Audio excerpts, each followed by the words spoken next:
Welcome everyone to today's Business as Unusual webinar series. We are so excited to have you joining us today on this Thursday to meet two industry experts when it comes to looking at the customer experience, but translated to the employee experience. So get ready, we'll be starting in just a few moments. I'd also like to welcome our guests watching in via Facebook Live, LinkedIn Live, or on Red Caffeine's website through our live streaming service there as well. So again, we'll get started here in just one moment as we finish setup for today's event. I always love, we all get so serious, but it's such a fun topic that we're going to be talking about today, especially with having not one, but two great industry experts in each of their areas of expertise to share their thoughts and insights on today's topic. Well, as I see our guests joining, let's go ahead and officially get started with today's Business as Unusual webinar. I am Lisa Baining, an account director at Red Caffeine, and I'll be your moderator for today's session. We are so excited to have you joining us for our session today, where we're speaking with industry leaders who are helping us thrive and survive in today's economic climate.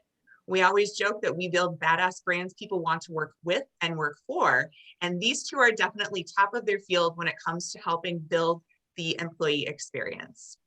So one of our guest speakers today is Ray Ali. She is the Chief People Officer at Legacy.com.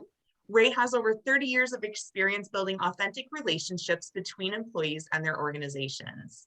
She's joined by Sean Helsel, VP of Human Resources at Union Tank Car Company. Sean is known for building winning teams through culture, talent, and people practices. So who better but to have both of these great leaders in their fields share with information today. We'll also be joined by Kathy Steele, CEO of Red Caffeine. For those that registered via Zoom, you are lucky that you have the opportunity to be one of 5 people to win a $20 Grubhub gift card for lunch today. Our continued effort to support the restaurant industry during this continued times of the pandemic is definitely inspiring to all, especially as we love supporting small businesses just like ourselves. So congratulations to Bill D, Nanette K, Sarah M, Mary Lynn F, and Marie S. You each should have received a voucher email yesterday, valid for today. If you didn't, please reach out to us. We'll make sure we can get that activated for you. So again, if you'd like to be one of 5 individuals to win free lunch next month, make sure to go to our website and register via Zoom, and you might be one of the lucky winners for our December event. Lastly, if you'd like to ask questions today, please use the chat function or the Q&A option. We would love to hear from you. Ray and Sean will be taking questions throughout today's session as well as at the end. So if you have a thought or a comment, please go ahead and share them with us. So with that, I'd like to go ahead and welcome Kathy, Ray, and Sean to today's format. Welcome, everyone. Glad to be here. Yes, thank you. Thanks, Lisa. Thanks for kicking us off. So I think it's important to highlight the illustrious careers of both of our guests today. So let's kick off by, Ray, could you just tell us a little bit about your career journey and a little bit about Legacy, and then Sean, would love to hear from you as well. Yes, absolutely. Thank you for having me. I like to be with badass people, so this is very fun for me, Kathy, to be with the Red Caffeine community and hosting here with being on the panel with Sean. So I can't believe when you said 30 years in HR, I was like, who's she talking about? Because I swear it's really flown by. But I remember quite a bit from my early days, and I was fortunate enough to join a phenom right out of college, Blockbuster.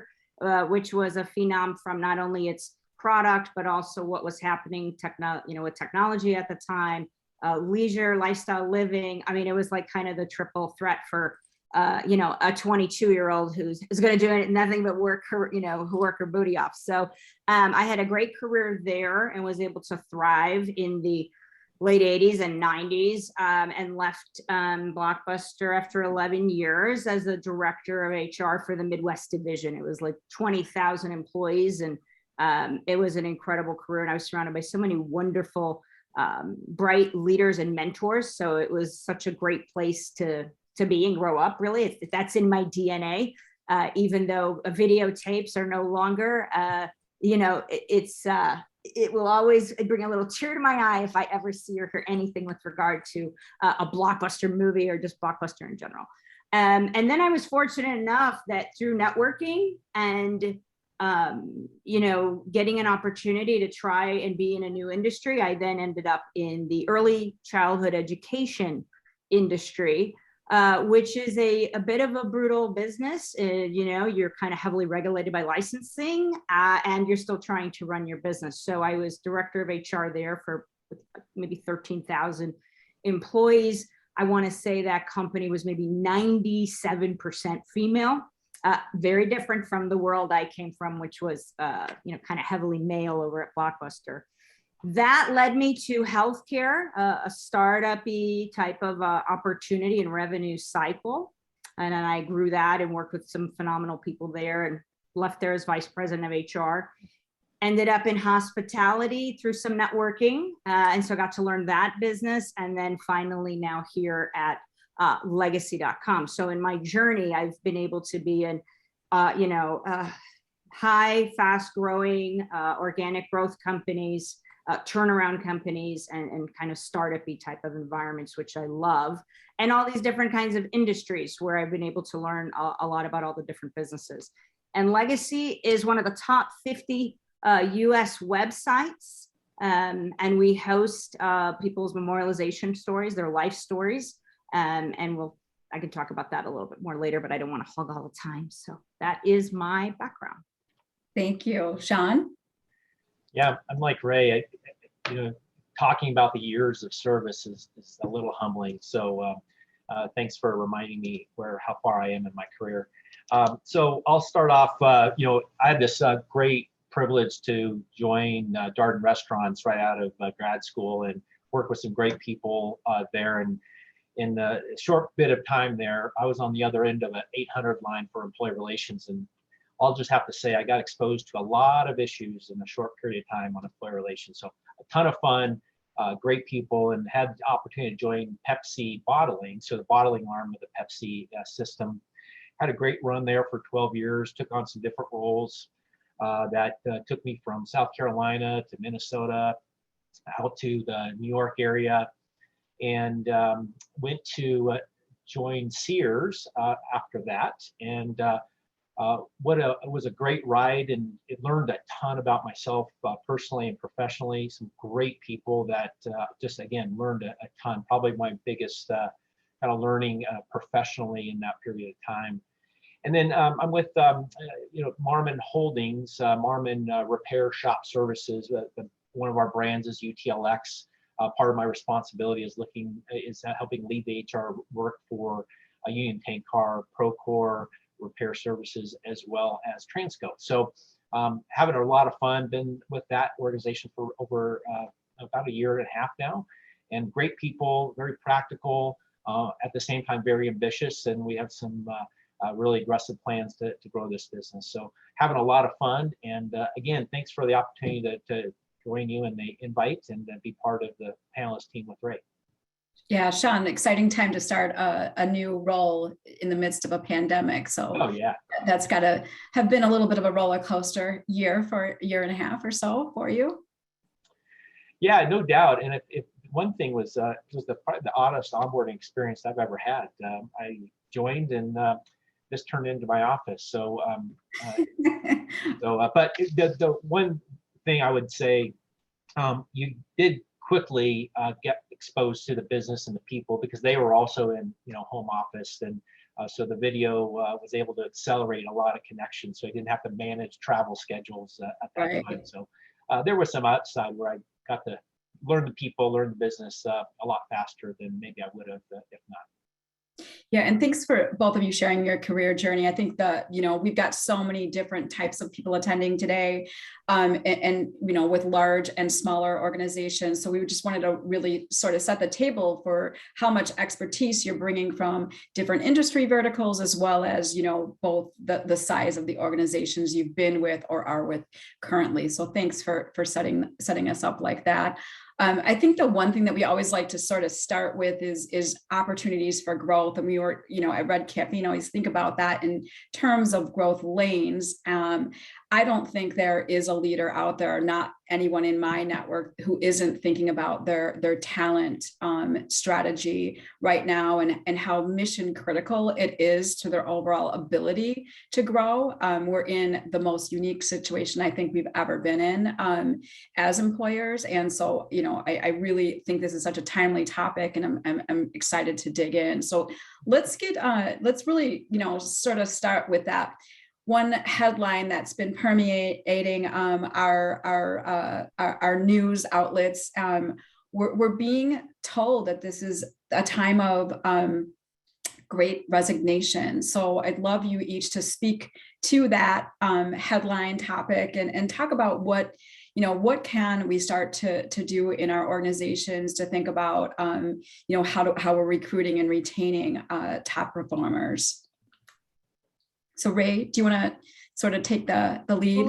Absolutely. I'll throw out a couple of things, and then, Sean and I can go back and forth if needed. But, a couple of the things that just we have to be absolutely thoughtful about is giving the employees, and this is starting to sound almost like, kind of a cliche, but the flexibility that they need for them to do their best work. So everybody assessed where they wanted to be in life after we were all locked down last year, March 13th or whatever it was in 2020. And people started to now prioritize what was important to them, right? We've heard that, we've read articles on that, we do know that. And so at Legacy, as an example, it was very important to us that our employees felt that they could absolutely be in a remote position. And what that meant is if they came to the office one day a week, one day a month, or once a year, we would be fine with that. Now that's an alignment between, our founder and CEO and myself and a couple of the other execs, where we feel good about that message, and we feel good to say to people that, we're going to allow you not only to just work remotely, not only to not have to come into the office, but you can also live anywhere. So we've even had employees who come to us to say, look, my family's in Detroit or some other city or on the West Coast, would like to get back to that. Is that okay? And we've so far have made it all happen. So that's the other, big piece to that. And then sometimes that's not even enough, right? Because now other companies are doing same thing or similar things, right? So there's so many things we have to take a look at, that where you thought you were being so progressive or revolutionary, maybe you're just joining other places that were pretty progressive already before the pandemic. So the other thing we've looked at, and we've now announced literally last week to our employees, is we're going to offer unlimited paid time off. Now, I know that's not something every company can do. We looked at it. We saw if that would work for us. It does. I'm sure will not be without its challenges. No good deed goes unpunished, right? But it's absolutely one of the other things that we've considered, and there's other things, of course, but I want to stop so Sean has a shot to answer this one too. No, that's fun to learn. Even though I'm a panelist here, it's always just fun to listen to new practices, and so on that. A couple things I guess that made me think about that, Kathy, was the Great Resignation.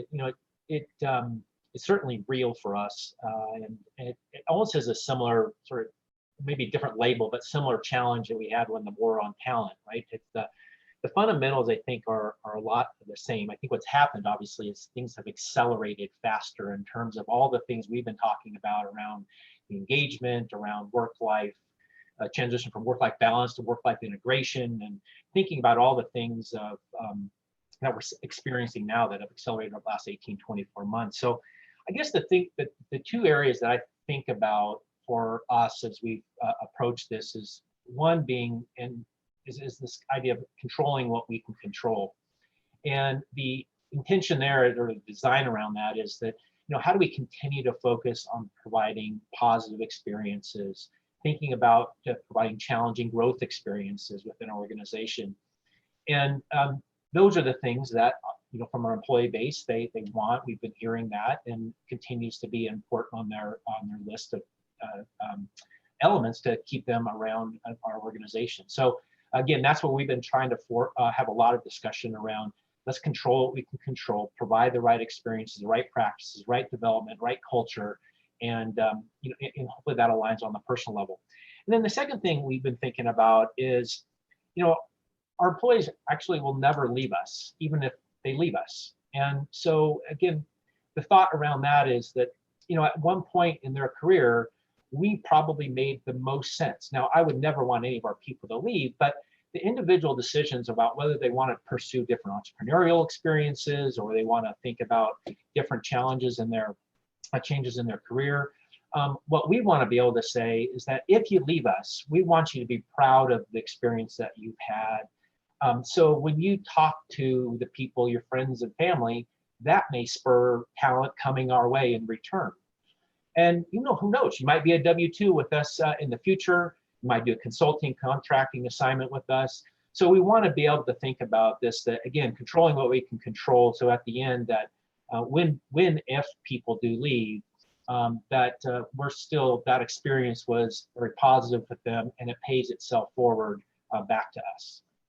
Yeah, I mean, I think that's a fabulous idea. We've talked about that internally as well, as having like an alma mater of past employees. I mean, we've got so many entrepreneurs who have started with our organization, and how could we even position them and their new businesses as part of our ecosystem and give, you know, them an opportunity to get access to our clients and get recognition for their new offerings and businesses. So I've also heard a lot about like recruiting, you know, your current employees. Is there some things that you guys are doing to really, you know, continue to endear your employees, like almost like when you win a new piece of business or when you have somebody that's just starting with you? What are the things that you're doing to keep actively engaging with employees, even if they've been with you 7, 10, 20 years?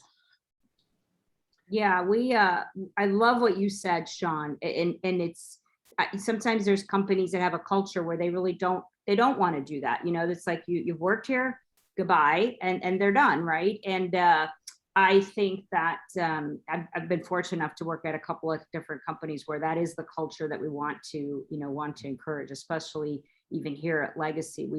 We have a founder who's a McKinsey alum, right? So he, more than I shouldn't say more than anybody, but he gets that, where you're part of some group and you will forever be part of that group, right? So if somebody leaves us, they're part of the Legacy family. And you know what I've even said to people, and I know that our CEO has echoed this, our president has echoed this, our CFO and CEO have echoed this. Forgive me if I repeated that. Is, hey, Kathy, we hate to see you go. We're super excited about your new opportunity. And if for some reason a day in, a week in, or 6 months in, you're like, what did I do?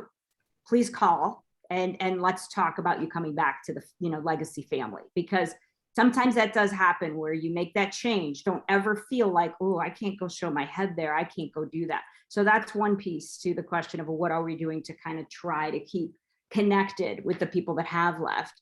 And then we do have a tight following of people who keep in touch with a lot of us. So we kind of keep tabs on folks and have reached out to people who have left us even like a year ago or 2 years ago, because so much has changed in our company and how we're growing that even whoever left in 19 or 2020, we're already in a different place in space. We're already looking to grow in different areas of the industry. And so I might have an opportunity for you now I didn't have when you were here a whole year and a half ago. So we've absolutely have reached out to others too to do that. Yeah, I mean, I think we've, at our company, we've changed our employment strategy. So we've had people that have gone from full-time to contractor, and it's been great. We haven't really lost them entirely, but they're exploring new opportunities for their career growth, and we're still able to tap into them as a great employee at Red Caffeine as well. So let's switch gears and talk a little bit about recruiting, because this is like, we are like fighting hard for people these days. I think early in my career, I can remember this kind of heated battle for key employees and resources. And I think, many organizations, especially in places where we're trying to fight for hourly employees, where they've got way more choices than they've ever had before. So what are some of the ideas that, like creative ideas that you've used in your recruiting efforts? I think what may seem maybe dull for us, it might be creative somewhere else or vice versa. I don't think I am probably the think have something to share that's really highly creative. I always get amazed talking to my team around the different things that they do locally, because a lot of our shops and operations are in these really smaller, relatively smaller communities. And the things that they're doing are just, it's always just fun to listen to how they're thinking about building connections to community organizations, partnering with the government agencies, trying to make what we have is relevant to the communities in which we do operate.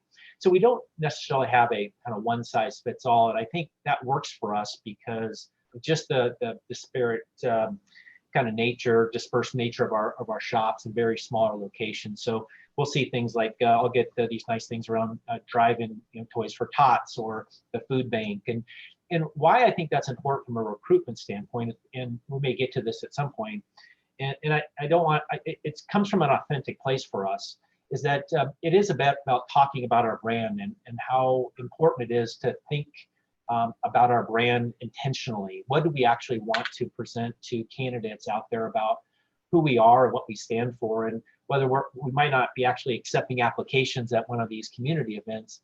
The most important thing around this is that we're finding ways to be engaged and our employees are involved.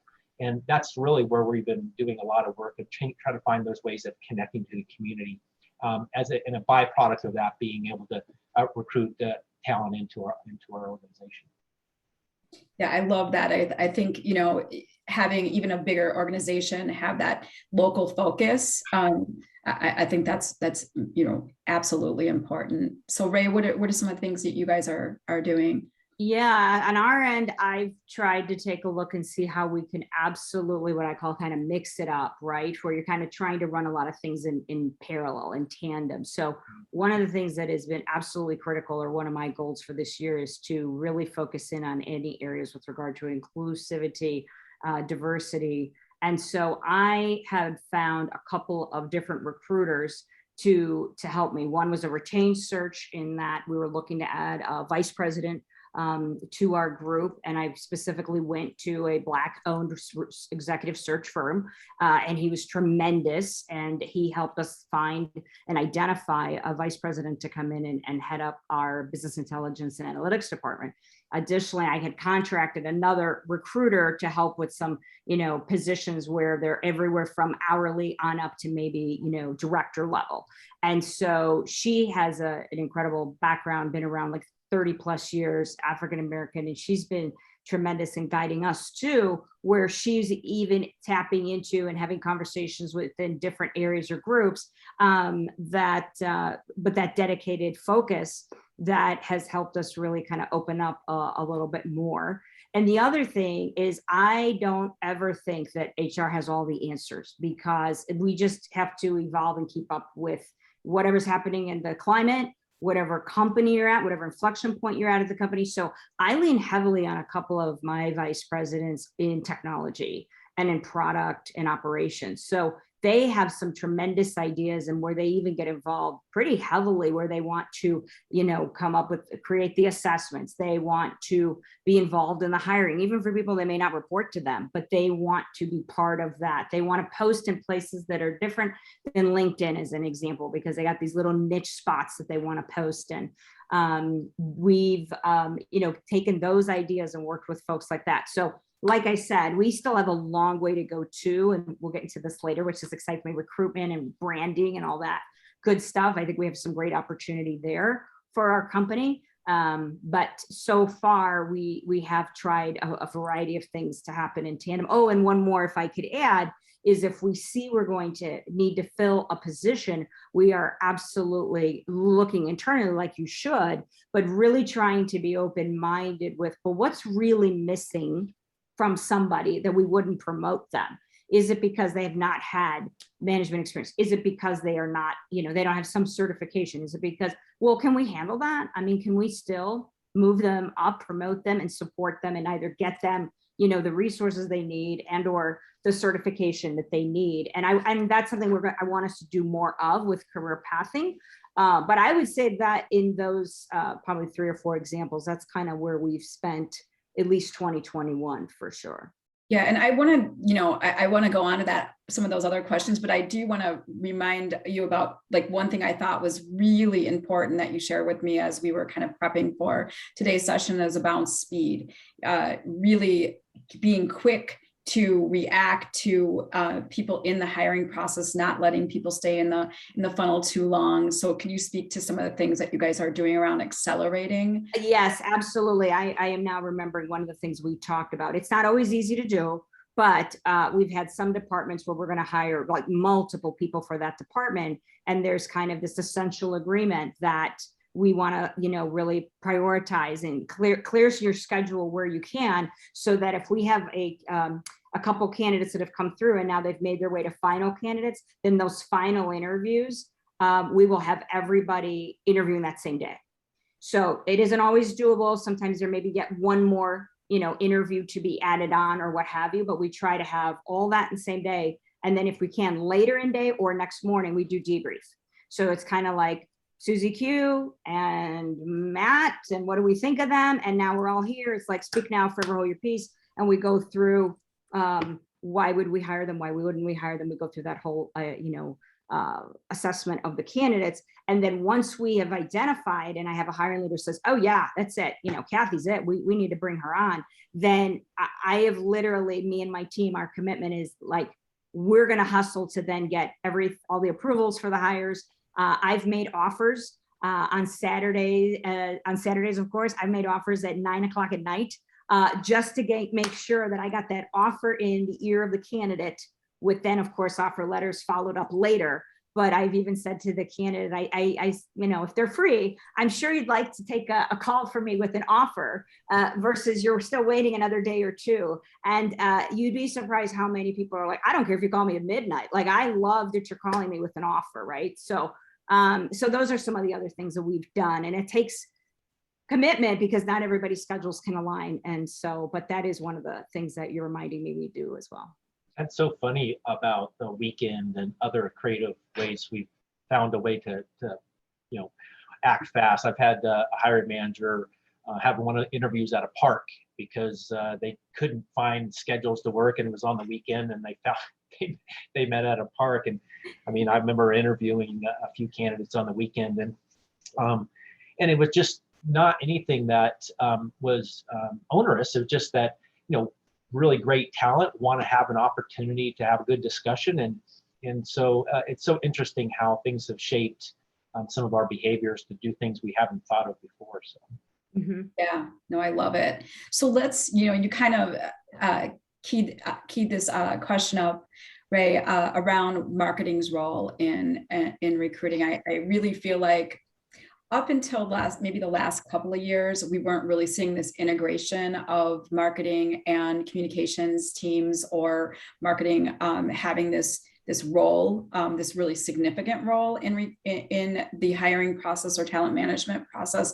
Can you speak to what you guys are doing, or what you're seeing, or what you would love to have in terms of marketing and as a partner in this? Yeah, absolutely. I mean, I've always been excited about marketing being a partner with HR. So in all the companies I've ever worked at, my partner, of course, is going to be the CFO, right? You got finance, you got HR, but the other partner I also love to have, partners with everybody, we know that, but it is the marketing partner, because we're attracting people to us. So your world is you're attracting clients, consumers, customers. I'm attracting employees, but we're attracting people to our company. We're attracting people to the brand, whatever that is.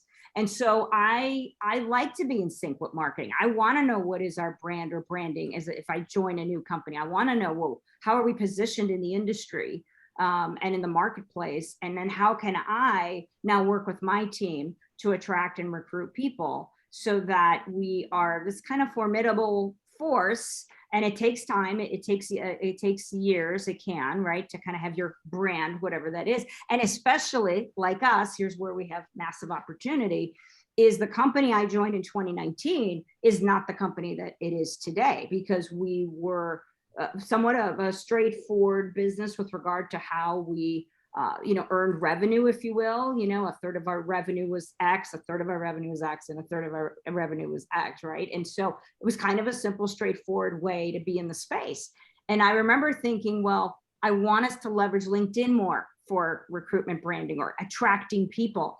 And the folks that I'm chatting with at times like, yeah, we haven't quite found that balance, because legacy is about life stories, memorializations, if people have passed away. Most of our customers or people that call us, they're grieving, like they're having a hard time. So we don't want to be bragging.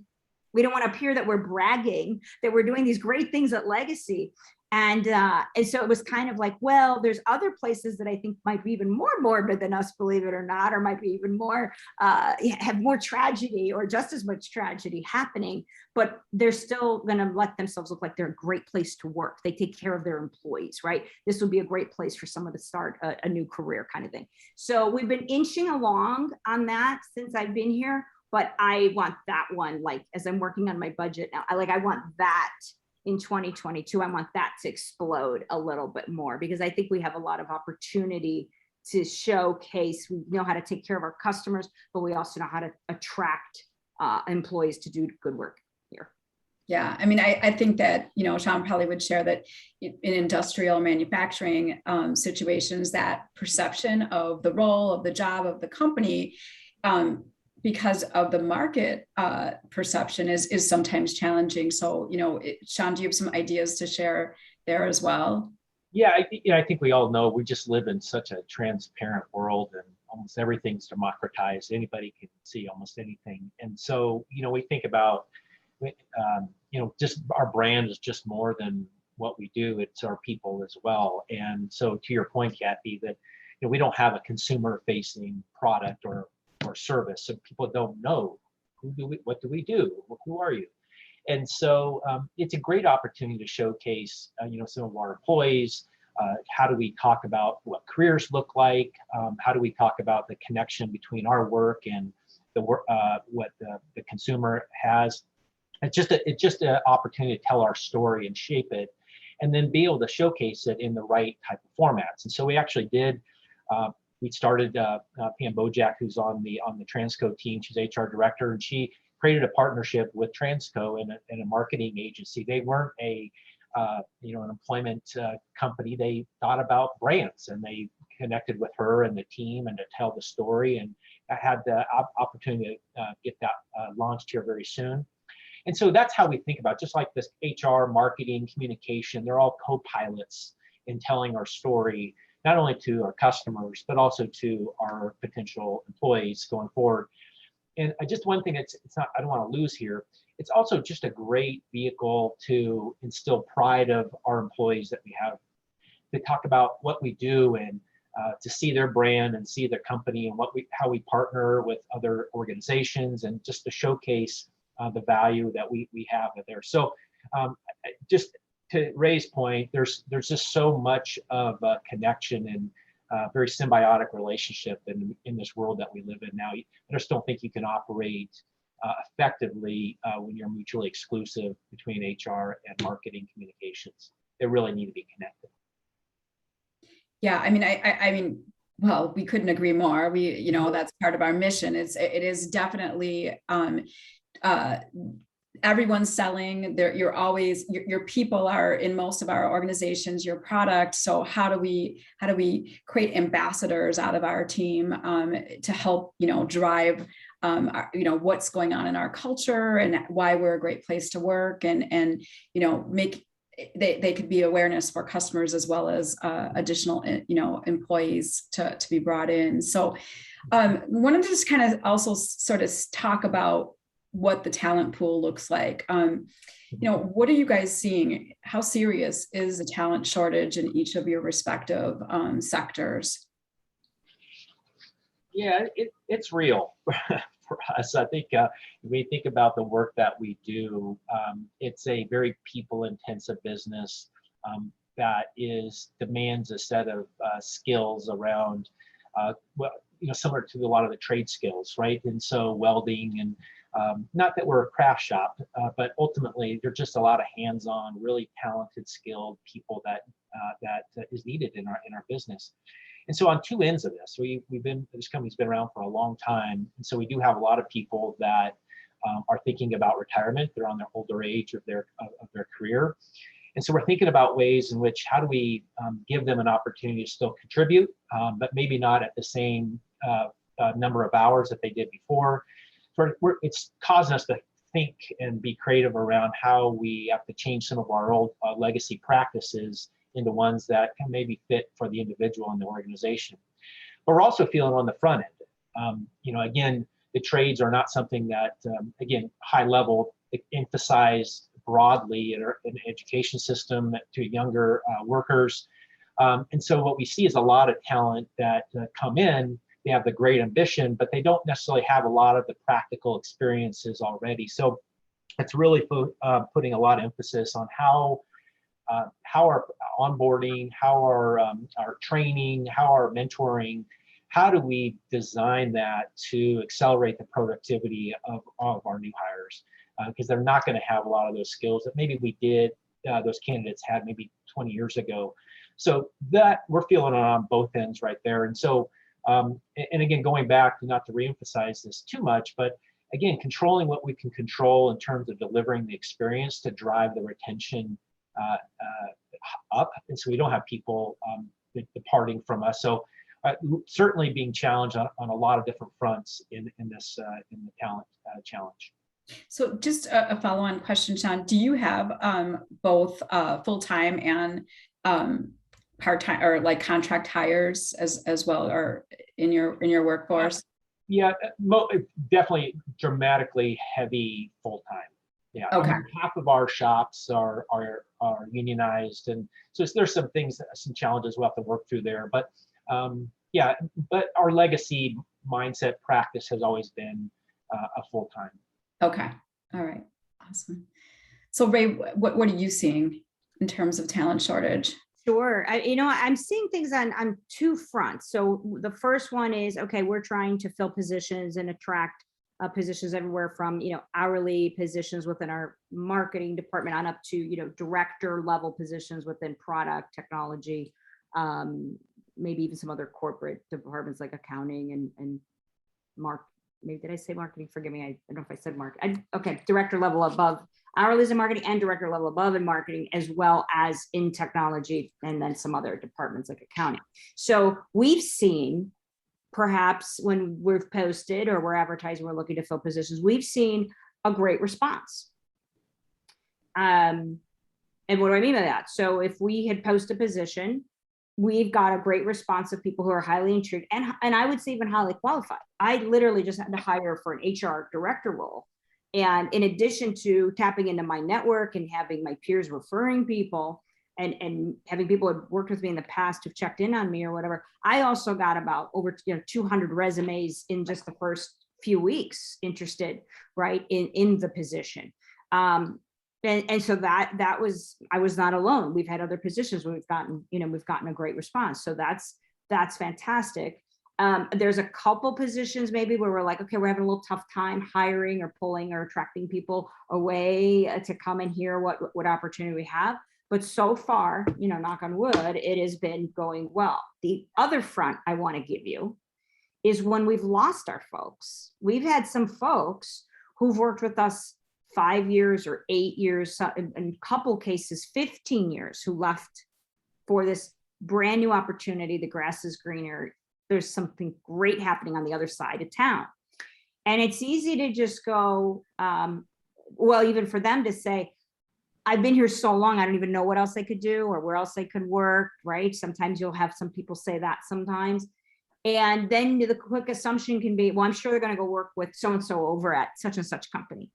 Because, people check in with their the colleagues that have left. And I can tell you that there's a strong number of the folks who've left, and even just since June, that their opportunity is a whole new industry. They don't know anybody there. And they maybe even maybe they didn't even get that much more money, or they could have gotten a promotion. Okay. Greater scope of responsibility, perhaps in some area, or they get to do, like if they're wearing 4 hats here, they get to go and they get to do one job because maybe they joined a bigger company, right? And they were just called out of the blue and I have folks from the West Coast sniffing around for my people.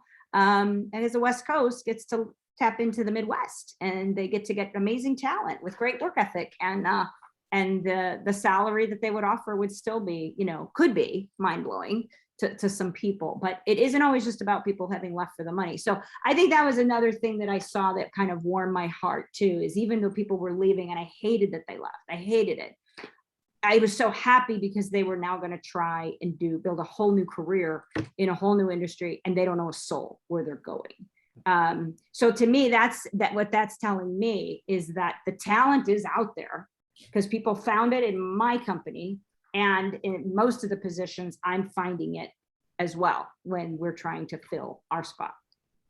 Yeah, well, that's so interesting. I guess just a personal observation, we've conducted some job fairs for one of our clients, and it's been interesting because I really do think digital first in most of my talent initiatives, but it's been interesting to see the turnout of both employers and candidates, and across all spectrums. So, I do still feel like there is some work for all of us to do around connecting to people that are out there, either underemployed or unemployed, or looking for a career change. So, but let's talk a little bit about digital transformation. I mean, it's accelerated in all of our organizations in a lot of key areas. What kind of things are you adding in terms of technologies to your talent strategies currently, or things that are on your roadmap for next year? Yeah, it's a great question, and it's one in which I think, again, for this company that's been around for 100 years or plus, if you looked at what we did 100 years ago to what we do now, you wouldn't think a lot has changed. I don't know that, I haven't been around that long, but people would joke about that. But over the last 2 years, as we've been thinking around our growth strategy and seeing that the number of people that we would need to hire, we've accelerated the investments in innovation and automation, because a lot of the work that our teams do, they're put in some really dangerous positions. And so if there's ways that we can think about automation to make the work safer, to make their jobs easier, we're going to a lot of our shops, a paperless shop. Again, if you can imagine, again, strings, binders of paper, that's how we have been operating for many years, and now going to an iPad and to be able to make that easy. And the people in our shops, I mean, there's always going to be a little resistance to change, but most people they're used to, in their personal lives, operating in a digital world. And so our ability to sort of match that, from their personal experience to the professional setting, that we also are investing in these things to make the work easier to do, to make the work safer. And in some cases, it may mean that we may not need as many people because we're taking the danger and the safety risk elements out. So there's certainly some HR technology that we're investing in as well.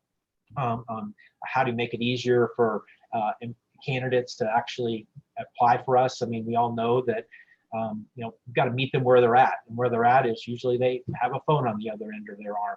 And so how do you make it easy to engage them, make it easy to express their interest? So there's a lot of course, tools out there to be able to do that, and that's other areas we've been exploring around that. Yeah, Ray, anything on your end? I think for us, we've had our own challenges, considering we're in some ways, we're not only like media publishing, but we're also a tech company too, right? So we had our own challenges because there were things that we hadn't touched or, updated or helped innovate in some cases more than, 10 years. So that's a long, long time in our world, right? So there was a lot of departments that were just very manual, to like Sean's examples there, where you wouldn't think so. We're a tech company, we probably have like all these opportunities and make things easier for everybody to do everything. But no, we every department had, I think, kind of assessed where they needed to bring in technology. I know in HR for sure, I'm manual in a lot of different perspectives or different areas of HR, but then there's others where, we've literally done some implementations to make things, better with regard to performance management or, with regard to well-being. I mean, we didn't even talk yet about well-being.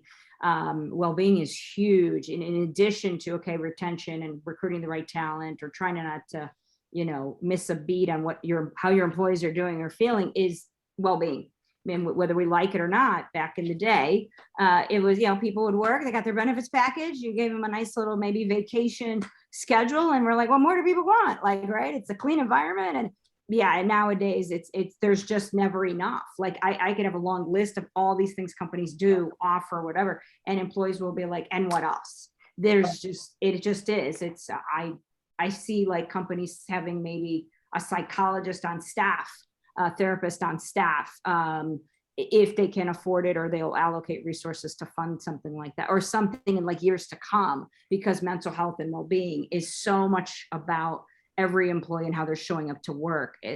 So when I'm looking at benefits and my medical and dental, and I implemented a kind of a savvy tool for well-being, because I really wanted people to be talking about their mental health, be rewarded for anything they were doing with regard to mind, body, spirit. I don't care if you read a book. I don't care if you did yoga. I don't care if you did 20 minutes on the Peloton. Like, go ahead, put it in, and you'll get tons of points for all sorts of stuff. And those points will turn into gift cards. And that's one of the big things I know we did this year with regard to leveraging technology. Was I wanted to be as innovative as I could with our mental health and well-being. And I still have a long way to go. I think there's still so much more that we can be doing with our folks too. Yeah, I think that's like super, super key. I one thing to note is I do feel like HR technology has become more mainstream. It's a lot more affordable. There's a lot of players. You definitely could automate many aspects of a candidate management experience and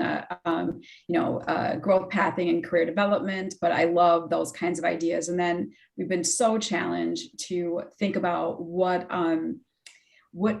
diverse perks beyond benefits that we can offer employees, and how are we, when you're smaller, how are you competing against the big guys who can offer, student loan repayment, whereas a smaller organization could, maybe not likely offer those same compelling benefits, but maybe could do something more individualized because they've got a smaller group and they could really tap into something that somebody really wants, but it's not like one size fits all benefits. So as we're kind of getting to the final few minutes, I'd love to have you guys talk to some of the trends that you're seeing for 2022, and I will let Lisa take it from here to get some questions from our audience, both live and on the streaming applications.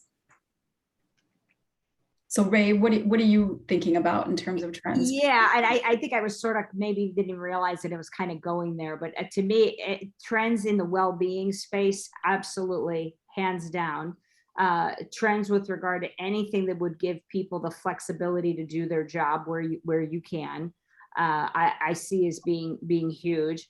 Any and all things with regard to inclusivity and diversity, really pushing yourselves to take a look at, do we keep just kind of hiring the quote unquote same people, or even referral programs, which I love, can bring on more of the same, right? So really, really pushing yourselves to seeing, do we have opportunities for women? Do we have opportunities for people of color to move up to director and or executive? Or do we need more people at the director level and executive level?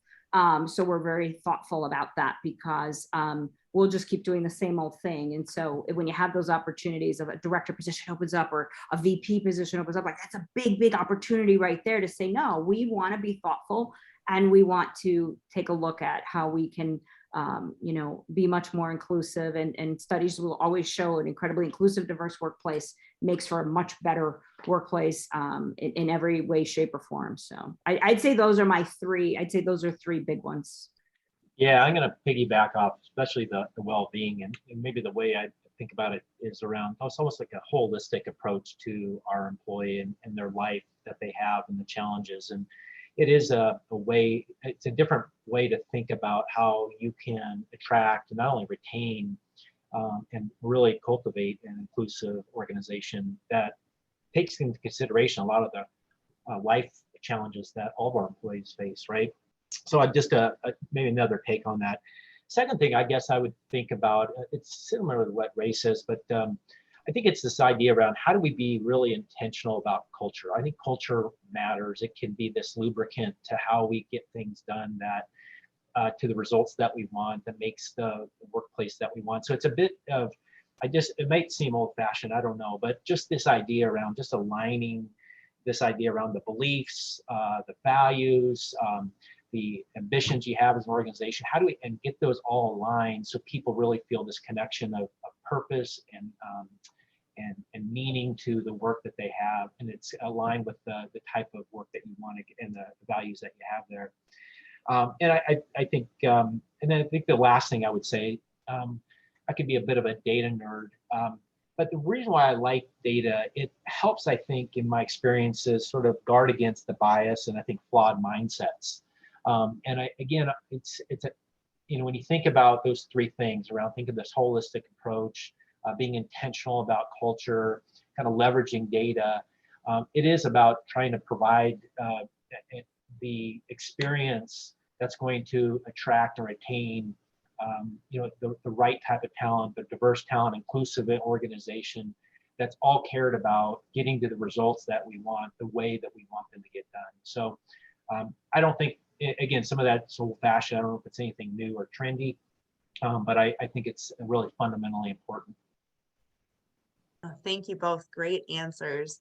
Well, as we look to close this out, there's just a few other questions we had come in. So one of them, both of you have kind of touched on how you've helped recruit a little bit more of a diverse workforce or a more inclusive workforce. So do you have any other advice? I know, Ray, you had mentioned, going to hiring experts, looking at, minority owned businesses, but what other advice would you have for someone trying to start building a more inclusive or a more diverse workforce? Yeah, I mean, I would definitely say, do you have the resources internally to sit down and be thoughtful about how to open up and attract people from a variety of different areas and groups and demographics. And I know for us, it was important to me that if I was going to throw something over the fence to any contracting or a staffing firm or a search firm, it was important to me that company would have been owned by, let's say, a woman and or is heavily led by women and people of color. And so that was, one of the biggest things I absolutely was focusing in on. I also, have, an action team I lean on. It's our IDEA team. And I formulated that group when I first joined the company about 3 years ago. And the IDEA team is our inclusion, diversity, equity, and accountability team. And that is a cross-functional team, cross-functional by department, by levels, by race, demographics, everything. And you can tap in, tap out, but we still have our core group of people, and checking in on them and asking their perspective and trying to be more mindful or thoughtful in that regard. And that's just on the HR side, and that's just on attracting employees. I haven't even gotten to, well, what could you do to partner with your marketing department? And how would that look if you want to really do the work and be thoughtful about inclusivity and diversity? What about sales? What demographics and customers are we going to look for and find?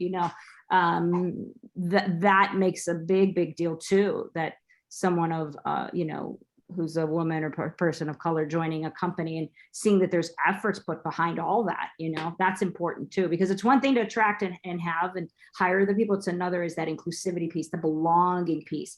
That's harder than, we attracted a diverse workforce, but what about the belonging piece? Do they really feel welcomed and part of it? And there's time for change, or we just checked off a few boxes? Got to be honest with yourself,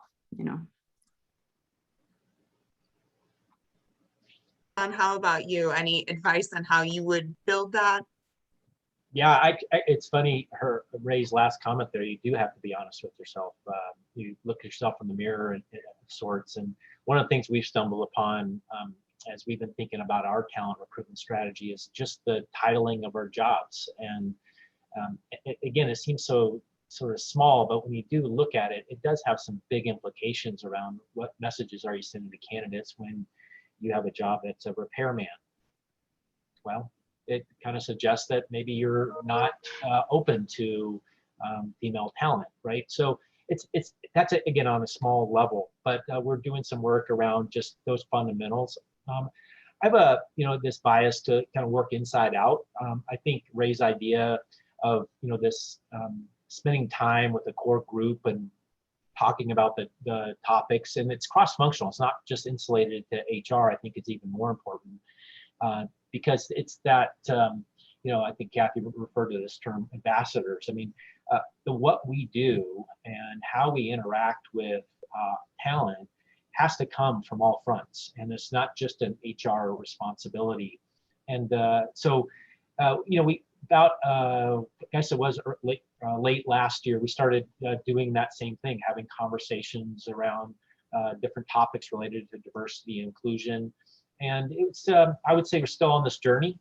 We have a lot of work to do, and again, we're really just focusing on, let's just be honest with ourselves. What do we care about? And do our practices and investments of our time and energy actually reflect those values? No, I think those are great words of advice. And even tacking on, I was at an economic forecast breakfast last week, actually, in the city of Aurora outside of Chicago, was there and speaking how they're even thinking through how to help their businesses in their community more on the front end of being able to attract key talent. But they were even thinking about different modes of transportation on how to get underserved areas into areas maybe with a job park or something like that, or different rideshare options. But there's a lot of things happening. So thank you both for your advice there.